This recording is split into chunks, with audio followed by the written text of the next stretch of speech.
Zvykli jsme si přemýšlet takto. Pokud vidím, že je vše v mém životě špatně, tak proč se radovat? Jinými slovy, naše pocity radosti a lásky závisí na okolním světě. Slunce svítí, raduji se, začalo pršet, pláču. Zdá se nám nepřirozené cítit lásku a radost, když tomu není žádný důvod. Člověk, který se raduje, i když je vše špatně, nám připadá jako blázen. Pokud se zamyslíme, tak sám pojem života je pojem nepřirozený, protože pojetí života je pojetí homeostáze. Je to zachování fyzické struktury.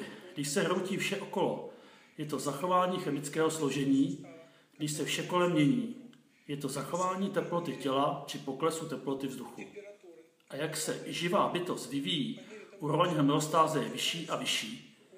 Život je tedy nepřirozený proces, protože si zachovává vnitřní stálost, když by se neměla zachovávat. Existuje takový pojem homeostáze lásky, setrvačnost lásky.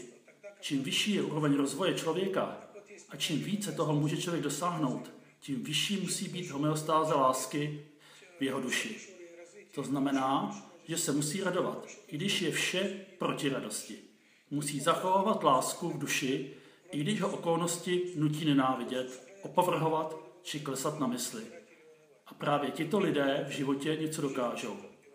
Lidé, jejichž pocity a city jsou závislé na prostředí, zapršelo tak pláču, jsou beznadějně závislí, jsou vnitřními otroky. Kristus řekl, jste otroci hříchu. Co je to hřích? Je to závislost na svých přáních a touhách, závislost na situacích, závislost na svých instinktech. Vzpomínám si, jak mi jeden můj přítel před 15 lety vyprávěl příběh. Jel v luxusním Mercedesu spolu se svým známým podnikatelem dostatečně vysoké úrovně. Povídali si. Najednou jeho známý náhle řekl, vidíš, jaký jsem úspěšný člověk? Chceš být také stejně tak úspěšným? Můj přítel překvapeně řekl, samozřejmě, že chci. Chci toho v životě dosáhnout hodně. Jeho známý řekl jednu větu. Když tvá nálada nebude závislá na počasí, pak něčeho v životě dosáhneš. Takže člověk, který umí být šťastným, který se umí radovat, ne proto, že se mu daří, ale navzdory tomu, co se mu děje, takový člověk v životě mnoho dosáhne. To je škola života. V ruštině je krásné přísloví. Zaseješ čin a sklidíš zvyk. Zaseješ zvyk a sklidíš charakter. Zaseješ charakter a sklidíš osud.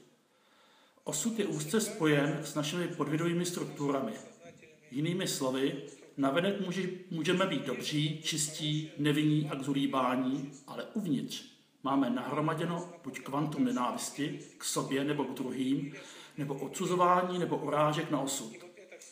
A toto vše může mít velmi negativní vliv jak na naše zdraví, tak i naše následující roky života.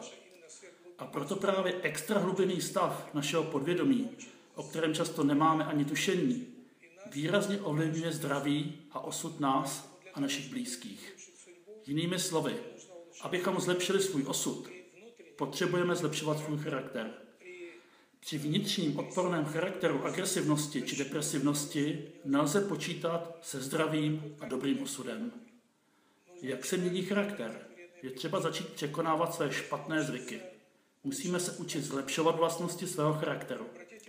Všimněte si, že v judaismu jsou hlavní přikázání nezabiješ a nepokradeš, tedy zakazující přikázání, která se vztahují na chování člověka. V křesťanství jsou přikázání povolující. Buď upřímný, žij v první řadě duši srdcem a ne hlavou, nauč se odpouštět, být mírumilovný, nauč se ovládat své instinkty. Tedy zcela nový aspekt. Výchova a sebevýchova. To je velmi důležitý bod, protože chování je druhotné a city a pocity jsou prvotní. Abychom změnili svůj charakter, povahu, je třeba se naučit ovládat své pocity a zušlechťovat je, což je právě mechanismus uvedení svých pocitů do pořádku. V literatuře ho prakticky najdete. A ku podivu tento mechanismus najdete v posvátných knihách. Proč? Můj výzkum ukázal následující. Člověk je v první řadě duše a až potom je duch a tělo.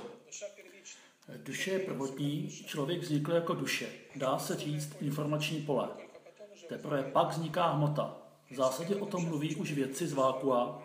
Zdánlivě z ničeho se objevuje hmota a pak začíná evoluce.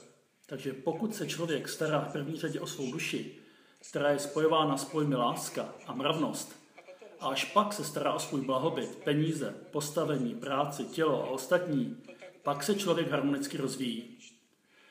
Když se člověk chová mravně, jeho charakter se zlepšuje.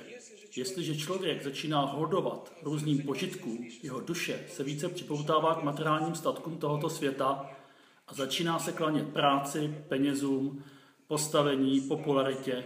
Začíná stavět na první místo milovaného člověka, rodinu, jídlo, sex, požitky, pak neporozovaně dochází k transformaci. Člověk se začíná stále více připoutávat k světu, je čím dál více závislý na svých instinktech.